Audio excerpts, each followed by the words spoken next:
Evangelio de nuestro Señor Jesucristo, según San Lucas. Los padres de Jesús iban todos los años a Jerusalén en la fiesta de Pascua.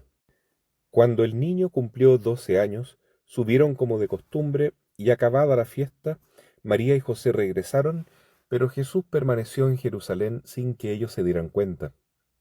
Creyendo que estaba en la caravana, caminaron todo un día y después comenzaron a buscarlo entre los parientes y conocidos.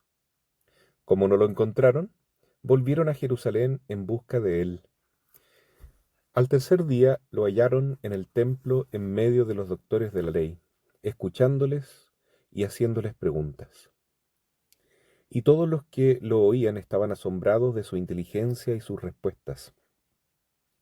Al verlo, sus padres quedaron maravillados y su madre le dijo: «Hijo mío, ¿por qué nos has hecho esto? Piensa que tu padre y yo te buscábamos angustiados». Jesús les respondió: «¿Por qué me buscaban? ¿No sabían que yo debo ocuparme de los asuntos de mi Padre?». Ellos no entendieron lo que les decía. Él regresó con sus padres a Nazaret y vivía sujeto a ellos. Su madre conservaba estas cosas en su corazón. Jesús iba creciendo en sabiduría, en estatura y en gracia delante de Dios y de los hombres. Palabra del Señor.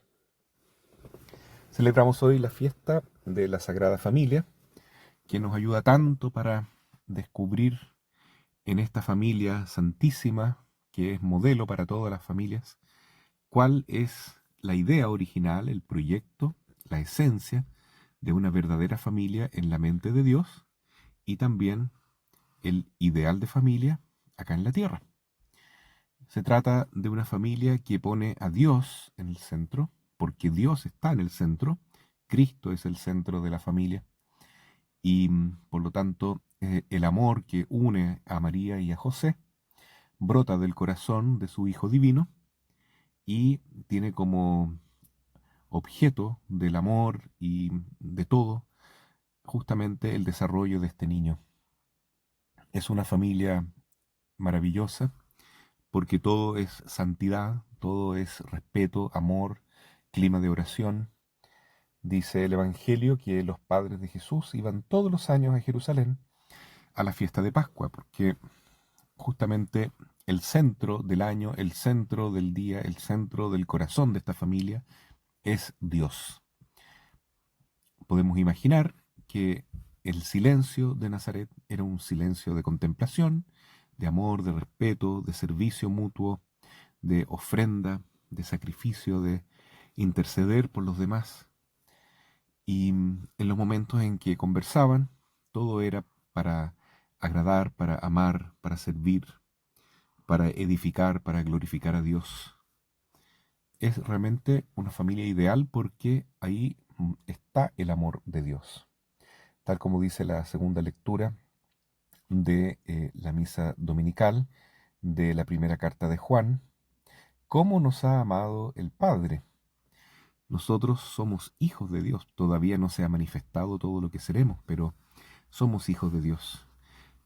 ¿Cómo podremos crecer más en nuestra condición de hijos de Dios? Que esa es nuestra familia más plena y más profunda, ¿no? Participar de la familia de la Santísima Trinidad. Como dice San Pedro en su primera carta, nosotros estamos participando ya de la naturaleza divina por el bautismo, y cuando vivimos en gracia de Dios somos parte activa de la familia de Dios. El Padre, el Hijo y el Espíritu Santo. Dios es nuestro Padre. Pero Jesús, cuando viene al mundo, dice la carta a los Hebreos, se refiere a su Padre y le dice: «No te ha agradado sacrificio ni ofrenda, pero me has dado un cuerpo. He aquí que yo vengo al mundo», ¿se entiende?, «para hacer tu voluntad». La voluntad de Dios es lo que rige el corazón de Cristo. Por eso, a pesar de que él vivía siempre sometido a San José como el legítimo padre de la Sagrada Familia y a su mamá, y él más que nadie honró el cuarto mandamiento de la ley de Dios, y sin embargo, cuando cumple su mayoría de edad, él decide mostrar una primicia de lo que va a ser su Pascua. Por eso se pierde de sus padres durante 3 días, recordando los 3 días que estuvo muerto, y reaparece entre los doctores de la ley, escuchándoles, haciéndoles preguntas, pero también sorprendiéndolos con sus respuestas, porque él es este niño Dios, fuente de la sabiduría, que tiene que haber aprendido mucho en el ambiente tan espiritual de Nazaret, y sobre todo del corazón inmaculado y profundamente sabio de la Santísima Virgen. Todo eso fue transmitiendo a estos doctores de la ley, y así lo encuentran María y José. Hijo, ¿por qué nos has hecho esto? Te buscábamos angustiados. Tu padre y yo hemos pasado grandes, grandes penas por tu ausencia. ¿Por qué no nos avisaste? Era una pregunta normal porque Jesús siempre había actuado así, avisando, preguntando, siendo totalmente dócil a sus padres.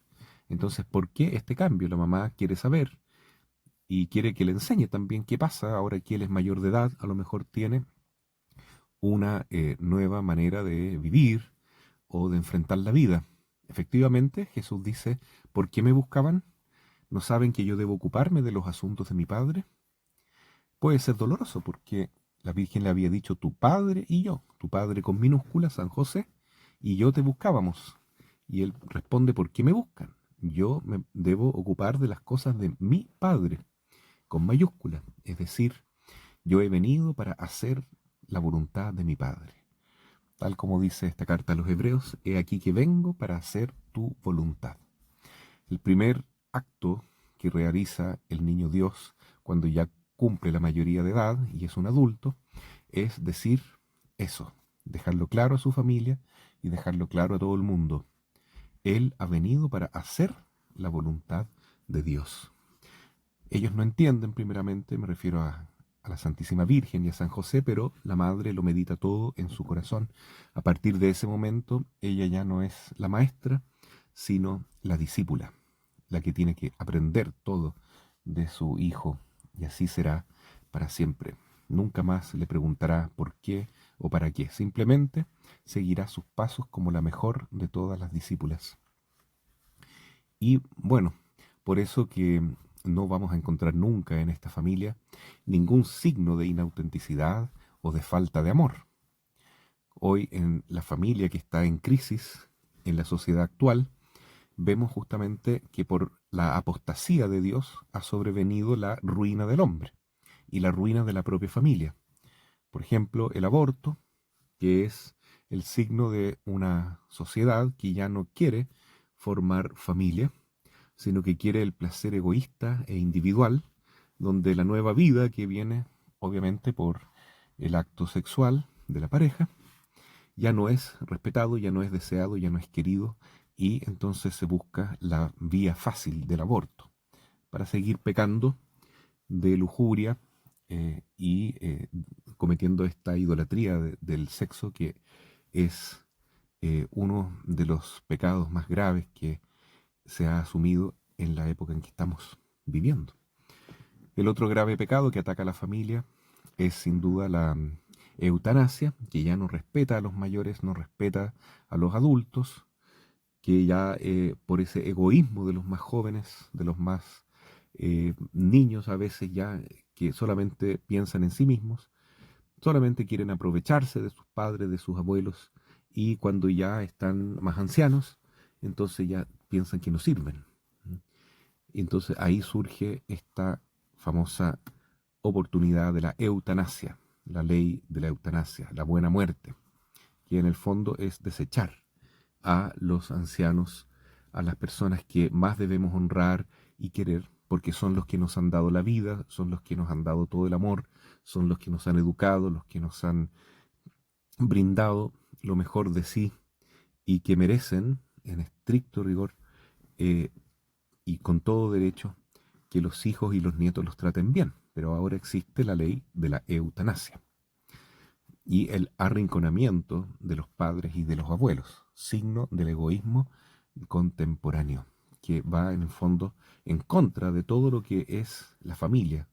El signo de la familia es el amor. El aborto y la eutanasia son los signos principales del anti-amor.